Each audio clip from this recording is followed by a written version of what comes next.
तुमच्या नावावर किती सिम आहे कसे पाहायचे? तुमच्या नावावर कोणी फ्रॉड सिम तर नाही घेतले ना? तुमच्या नावाने कोणी दुसरा नंबर तर यूज करत नाही ना? तुमच्या नावाचे सिम कोणी दुसरा व्यक्ती तर यूज करत नाही ना? कुठे बघायचे? कोण सांगणार? आजच्या व्हिडिओमध्ये आपण संपूर्ण माहिती पाहणार आहोत की तुमच्या नावावर किती सिम आहे, कशा प्रकारे बघायचे ते, आणि ते जर तुमच्या नावावर नसेल आणि तुम्ही जर सिम यूज करत नसाल तर ते बंद कसे करायचे, संपूर्ण आजच्या व्हिडिओमध्ये आपण माहिती घेणार आहोत. तर मित्रांनो, चला सुरू करूया आजचा हा व्हिडिओ.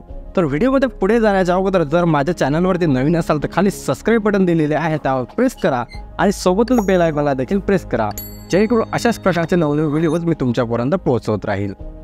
तर व्हिडिओला लाईक आणि चॅनलला सबस्क्राईब करणे अगदी मोफत आहे, तर कंजूसी न करता चॅनलला सबस्क्राईब करायला विसरू नका. चला तर मग आता पाहूया की कशा प्रकारे तुमच्या नावावर किती सिम आहे ते चेक करायचे. चला सुरू करूया व्हिडिओला. तुम्हाला सर्वात अगोदर यायचे आहे गुगलवर आल्यानंतर तिथे तुम्हाला टाईप करायचे आहे टॅपकॉप. स्पेलिंग तुम्हाला स्क्रीनवर दिसत आहे.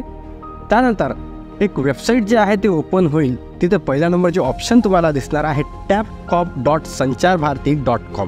त्या वेबसाईटला बघा तुम्हाला ओपन करायचे आहे. या वेबसाईटला ओपन केल्यानंतर अशा प्रकारचा इंटरफेस जो आहे तो पाहायला मिळेल आणि या इंटरफेसवर तुम्हाला बघा इथे खाली आल्यानंतर एंटर युअर 10 डिजिट नंबर अशा प्रकारचा ऑप्शन दिसेल. तर तिथे तुमचा 10 डिजिट नंबर जो आहे तो एंटर करायचा आहे आणि त्यानंतर खाली कॅप्चा दिलेला आहे तो फिल करायचा आहे आणि व्हॅलिडेट कॅप्चा या बटनवर क्लिक करायचं आहे. हे प्रोसेस केल्यानंतर तुमच्या मोबाईलवर एक OTP पाठवला जाईल जो की तुमच्या हातात आहे. जो नंबर तुमच्याजवळ असेल तो त्या नंबरने तुम्ही लॉग इन करू शकता. बघा OTP आल्यानंतर तुम्हाला ओके करायचं आहे आणि इथे तुमचा जो आलेला OTP आहे तो इन्सर्ट करायचा आहे. तर लॉग इन या बटनवर क्लिक केल्यानंतर तुमच्यासमोर एक नवीन पेज जे आहे ओपन होईल आणि तुमच्या नावाने किती सिम आहे तर इथे तुम्हाला स्क्रीनवर पाहायला मिळत आहे. ज्या मोबाईल नंबरने तुम्ही लॉग इन केलेले आहे ते तो जर नंबर तुमच्या नावाने असेल तर त्याच नावाने किती सिम आहे तर ते एकत्र एका लिस्टमध्ये तुम्हाला पाहायला मिळेल. ही वेबसाईट गव्हर्नमेंटची आहे आणि गव्हर्नमेंटने लॉन्च केलेली आहे. तर या नंबरमधून जर तुमचा कुठलाही नंबर नाही आहे तर तो बंद देखील इथे करू शकता. जर तुमचा एखादा नंबर आहे आणि तो तुम्ही यूजच करत नाही आहे ते देखील इथे करू शकता. आणि जर तुम्हाला एखादा नंबर पाहिजे असेल तर तिथं तशा प्रकारचा देखील ऑप्शन आहे. तर बघा इथं वर बघा नॉट माय नंबर अशा प्रकारचा ऑप्शन दिसतं. इथे इन्फॉर्मेशन दिलेली आहे ते कशा प्रकारे करायची. जर हा माझा नंबर नाही आहे आणि हा माझ्या व्यतिरिक्त कोणी दुसरा यूज करत आहे तर तुम्ही याला इथे बंद करू शकता. त्यानंतर सेकंड नंबरचा ऑप्शन तुम्हाला इथे पाहायला मिळेल नॉट रिक्वायर्ड. तर नॉट रिक्वायर्ड हे ऑप्शन जे आहे हा माझ्याकडे नंबर आहे परंतु तो आता ॲक्टिव्ह नाही आहे. तर या पद्धतीमध्ये या ऑप्शनमध्ये तुम्ही याला बंद देखील करू शकता. आणि थर्ड नंबरचा ऑप्शन आहे ते रिक्वायर्ड, की हा नंबर माझ्याकडे आहे आणि तो मला रिक्वायर्ड आहे. तर एखादा नंबर जर तुम्हाला बंद करायचा असेल तर काय करायचे, तो नंबर सिलेक्ट करायचा. तिथे चेकबॉक्स दिलेला आहे.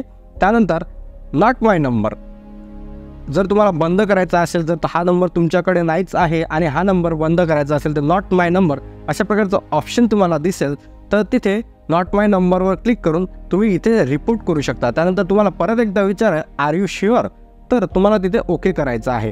त्यानंतर एक रिक्वेस्ट ID जे आहे ते गव्हर्नमेंटला जाईल आणि त्यानंतर हा नंबर काही दिवसानंतर बंद केला जाईल. तर अशा प्रकारे तुम्ही तुमच्या नावावर किती नंबर्स आहे ते नंबर कशा प्रकारे बंद करायचे किंवा ते चालू ठेवायचे की नाही हे सर्व या वेबसाईटच्या माध्यमातून पाहू शकता. तर अशा प्रकारचा आजचा हा व्हिडिओ होता. व्हिडिओ कसा वाटला, व्हिडिओ आवडला असेल तर लाईक करा आणि तुमच्या मित्रांपर्यंत देखील हा व्हिडिओ जास्तीत जास्त शेअर करा, जेणेकरून त्यांच्यापर्यंत देखील ही माहिती पोहोचेल.